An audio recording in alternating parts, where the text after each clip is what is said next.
रिया एक शांत कॉलेज छात्रा। मीरा रिया के रूममेट, थोड़ी मज़ेदार और बेपरवाह। रिया और मीरा शहर के एक पुराने घने अपार्टमेंट ब्लॉक में रहती थी। कमरा छोटा था, लेकिन उसका किराया अविश्वसनीय रूप से सस्ता था, क्योंकि वह थोड़ी मंजिल पर आखिरी कोने में था। एक रात रिया पढ़ते पढ़ते थक गई। उसने मीरा से पूछा, मीरा, यह कमरा इतना सस्ते क्यों है? बिल्डिंग तो इतनी बुरी नहीं है। मीरा ने अपने फ़ोन से नज़र हटाए बिना कहा, ओह, सुना है कि पहले यहाँ किसी ने आत्महत्या कर ली थी, इसलिए कोई इस फ्लोर पर रुकना नहीं चाहता। सस्ता है तो अच्छा है।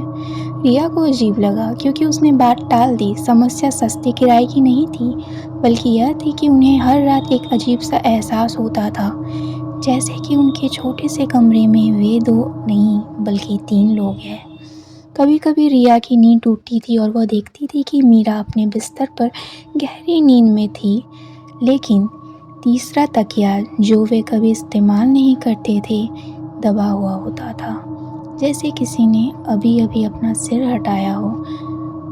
एक मंगलवार की रात रिया बाथरूम में थी। मीरा सोफे पर हेडफोन लगाकर कुछ देख रही थी।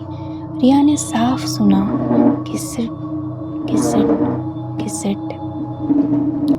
यह आवाज़ उनके कमरे के बीच से आ रही थी, जैसे कोई लकड़ी की कुर्सी को धीरे धीरे ज़मीन पर खींच रहा हो। रिया ने जल्दी से बाथरूम का दरवाज़ा खोला।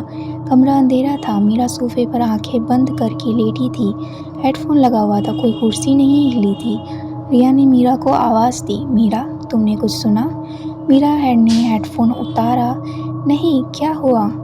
कुर्सी घिसटने की आवाज़ कमरे के बीच से। मीरा हंसी, ओह, शायद ऊपर वाला कोई देर रात तक फर्नीचर सेट कर रहा होगा। रिया को लगा कि आवाज़ ऊपर से नहीं थी, कमरे के अंदर से कोई थी। 2 दिन बाद सुबह का समय था।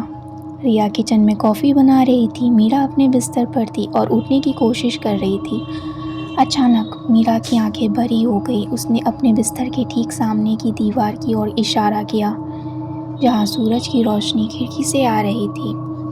मीरा ने फुसफुसाते हुए कहा, रिया, देखो। रिया ने देखा, दीवार पर 3 परछाइयाँ थीं। एक परछाई रिया की थी, जो किचन में खड़ी थी। दूसरी परछाई मीरा की थी, जो बिस्तर पर बैठी थी। लेकिन तीसरी परछाई, जो रिया और मीरा के बीच की खाली जगह से शुरू हो रही थी, उसकी गर्दन टेढ़ी थी और उसके हाथ अजीब तरह से लटक रहे थे। परछाई बहुत लंबी और पतली थी। मीरा ने डर के मारे कहा, कमरे में तीसरा कोई नहीं है रिया, फिर यह कौन है? रिया ने धीरे से अपनी आंखें बंद की और फिर खोली। तीसरी परछाई अभी भी थी, हिल नहीं रही थी। फिर परछाई ने धीरे धीरे अपना सिर उठाया, जैसे वह रिया को सीधे देख रही हो। जैसे कि परछाई बड़ी होती गई, डर के मारे दोनों खींच पड़ी और कमरे के बाहर भागने लगी। वे तेज़ी से दरवाजे की ओर लपकी, लेकिन जैसे ही रिया ने हैंडल पकड़ा, उसे लगा कि किसी ठंडे बर्फीले हाथ ने उसके हाथ को पकड़ लिया। उसने पीछे मुड़कर देखा, तीसरा किरायादार अब साफ दिख रहा था। उस भयानक चेहरे ने भयानक आवाज़ में फुसफुसाया, जाओ मत, यह जगह 3 लोगों के लिए बनी है। रिया ने अपनी पूरी ताकत से दरवाज़ा खींचा, लेकिन दरवाज़ा टस से मस नहीं हुआ, जैसे उसे अंदर से किसी चीज़ ने रोक रखा हो।